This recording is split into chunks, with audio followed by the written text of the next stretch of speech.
I wish to declare Srimati Snehagini Churia a strong leader from Western Odisha who has served in our ministry, in the Biju Janata Dal ministry in the past, and has also served in many important portfolios and issues. She has always fought for the poor, the downtrodden, and women in particular, and has been a tremendous asset to the party.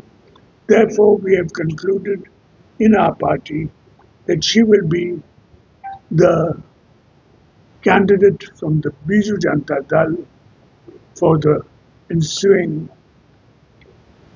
by-elections in Nuapada.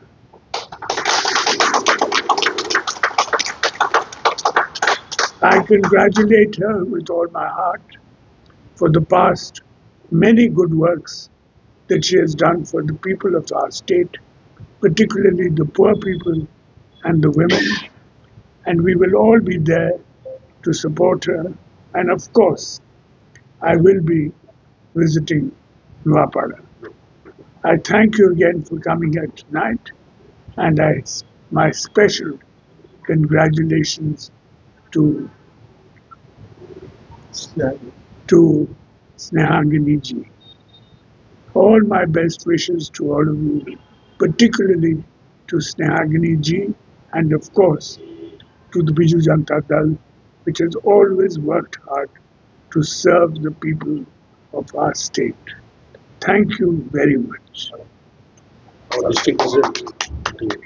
हाँ मैं जानता हूँ District President speaks from. आप कहिए district president कुछ कहेंगे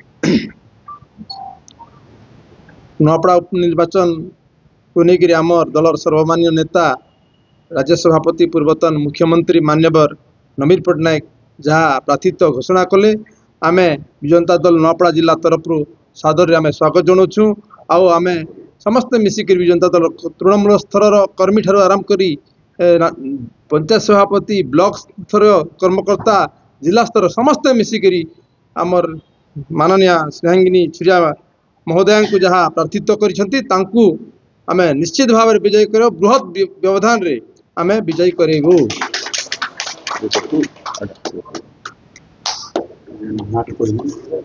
मोर नाम मनोज कुमार मिश्र, पूर्वतन सभापति विजु जनता दल, वर्तमान मु जनरल सेक्रेटरी विजु जनता दल।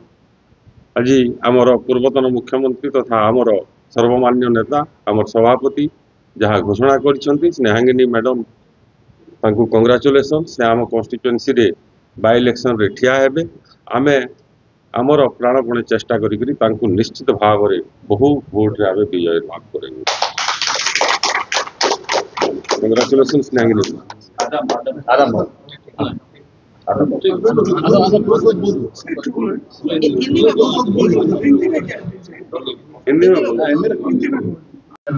मोहम्मद आदम नुआपड़ा एनसी चेयरपर्सन आमर माननीय पूर्वतन मुख्यमंत्री आमर नेता जे जहाँ डिसाइड कर जहाँ को टिकट देइचंती आमे समस्त खुशी आ तांके हम सपोर्ट कर।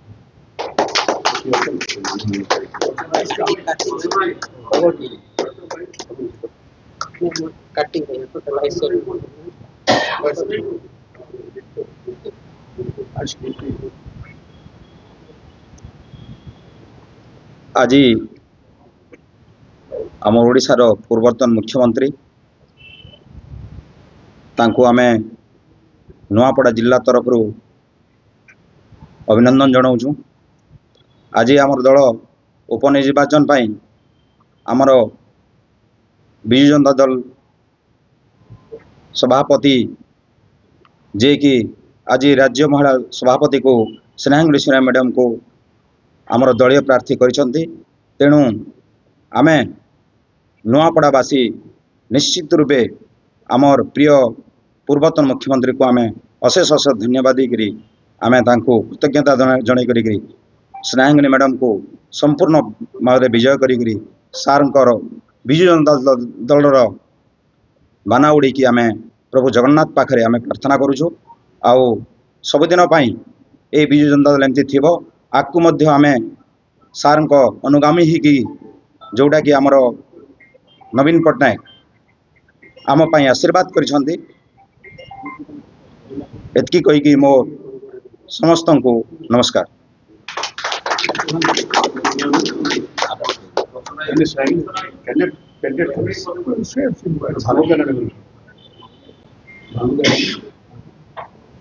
समस्त को नमस्कार। आज नुआपड़ा उपनिर्वाचन पाई बिजु जनता दल तरफ आमर प्रिय नेता सर्वमान्य नेता बिजु जनता दल सभापति पूर्वतन मुख्यमंत्री वर्तमान विरोधी दलर नेता मान्यवर नवीन पट्टनायक महोदय मते प्रार्थी भाव में घोषणा करिथिबारु मो तांको हृदय सहित कृतज्ञता एवं धन्यवाद अर्पण करुछि। मो कोटि कोटि प्रणाम जनाऊँची तांको जे से मो उपरे विश्वास एवं भरोसा कले मो दल पाई जो काम करिछि ओडिशा लोकों पाई काम करिछि बिजु जनता दल रो कर्मकर्ता पाई नुआपड़ा रे मो 4 वर्ष रही ऑब्जर्वर भाव में काम करिछि।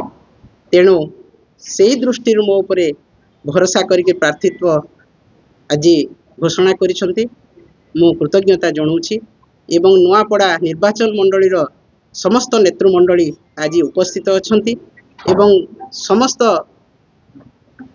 नुआपड़ा वासी को मो प्रणाम जनाऊँची। तांकर आशीर्वाद तांकर मो उपरे निहाती भाव में रहिबो एवं विपुल संख्या रे विजयी करेबे।